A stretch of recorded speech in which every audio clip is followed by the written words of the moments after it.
that the tide had turned? Saddam. A few months ago, the United States released the secret recordings, like Nixon's recordings.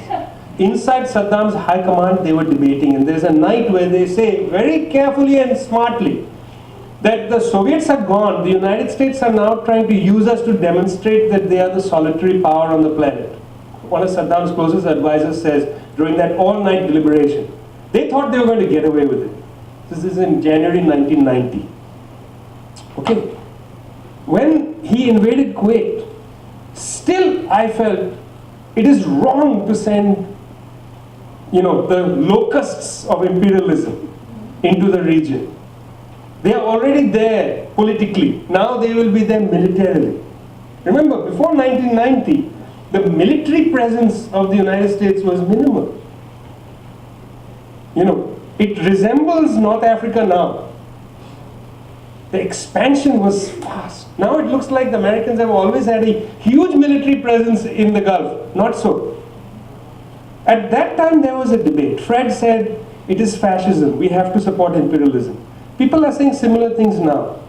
Now, therefore we need to have an analysis of the multiple and uneven kind of contradictions that exist in society.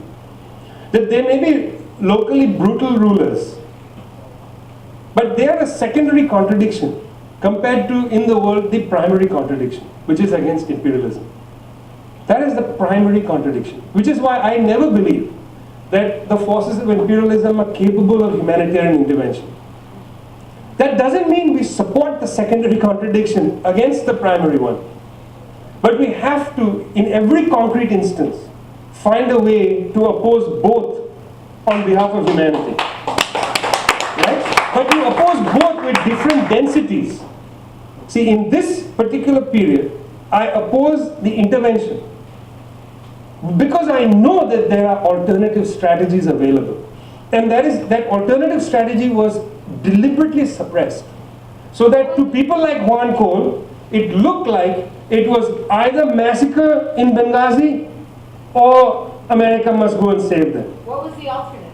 He was not willing to see that there was the Chinese, that there were the Brazilians, the Russians, the African Union, that Egypt might have been persuaded, that is the Egyptian revolution might have been persuaded to move to Benghazi. See, why not at that point? And I wrote about this at that point. In fact, debating Juan Cole, I said this. Why not? Why does the Egyptian revolution not open the border with Libya and create a humanitarian corridor to Benghazi?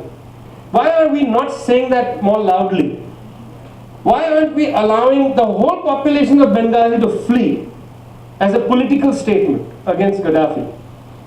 Why isn't the Tahrir Square legions standing at the border, ululating against Gaddafi? You understand? That is popular power. But people like Cole and others, they are not actually fully anti-imperialist. I was surprised with the position Gilbert took in this as well. And Gilbert took the same position that Fred Halliday took in 1990. In other words, unwilling to see that there are other actors in the world apart from imperialism, the people.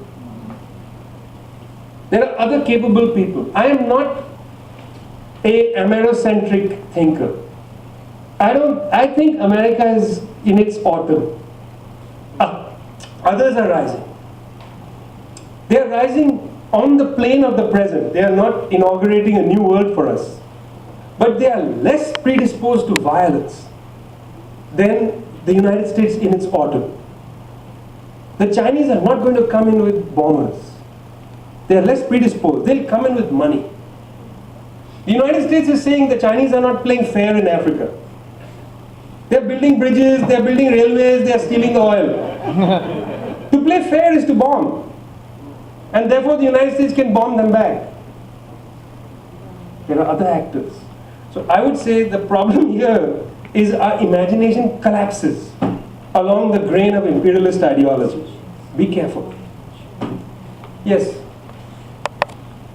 Vijay, thank you so much for a fantastic analysis that you gave. Yep. I've been following your stuff on Counterpunch and elsewhere, and I think that where you really shine, well, you shine in a lot of areas, but especially revealing and exposing. You're flattering me to a camera. That's true. I should be careful. Be careful to me. Yeah.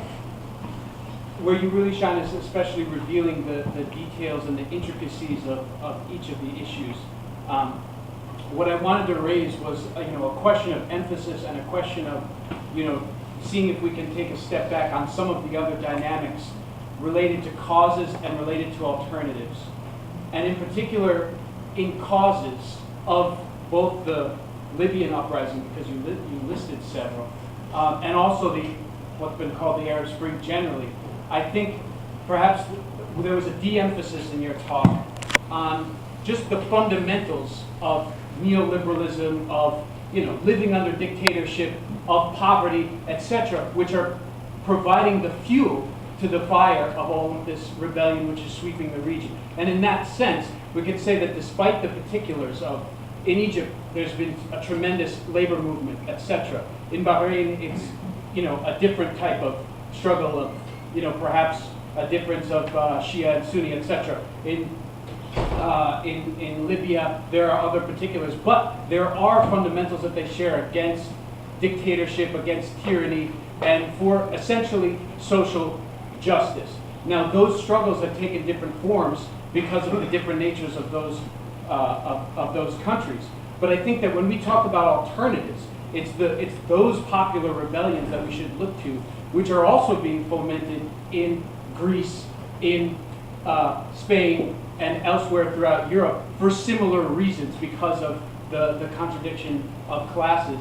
And I think as a Brazilian citizen, I will say that Brazil, although Dilma looks a lot better than Obama, they're occupying Haiti. They're dispossessing, the poor people in the favelas to pave a road for the Olympics. They don't give a shit about the indigenous of the Amazon and are cutting down. They don't give a shit about the poor, etc. I don't think that these governments who treat their workers and other people around the world like dirt are actually alternatives for us. I think that we have to look to those popular rebellions and a struggle against all tyranny and all of capitalism. Yes. Well said. There's not much for me to say, but I can amplify one or two things. I feel like, let me put it two different ways. One is I agree that there's a commonality of suffering, meaning the causes of misery are shared. Dictatorships, the kind of economic stranglehold. Egypt, for instance, had become a rentier state. Essentially, it was living by collecting rent, including $2 billion from the United States. It had seized the Suez rent, the rent from minuscule oil sales, etc. It was a rent society. There's not much productive activity. Large number of people unemployed. These are similar features. We have to face up to a problem. And the problem is on two registers. One is I am beginning to feel more and more that the basis for internationalism today is not present. And there's a book I'm finishing called The Poorer Nations, which will come out next year. And the last section is about how I believe, because subsistence rates are still different in different containers, whether they are countries or regions, Europe, subsistence rates being different, there are class divides between the working classes of different parts of the world. And the emergence of these BRICS countries, what these are doing is, for the first time in about 50, 60 years, technical populations are enabled in these societies. Because firms having disarticulated production, broken up production lines, are bringing production lines into these countries where skills are necessary. So for, say, people in India, technically, skilled workers, there is no need to seek employment overseas. They are going to be absorbed in India. So what will happen is productivity is going to transfer from the north to the south in many sectors increasingly,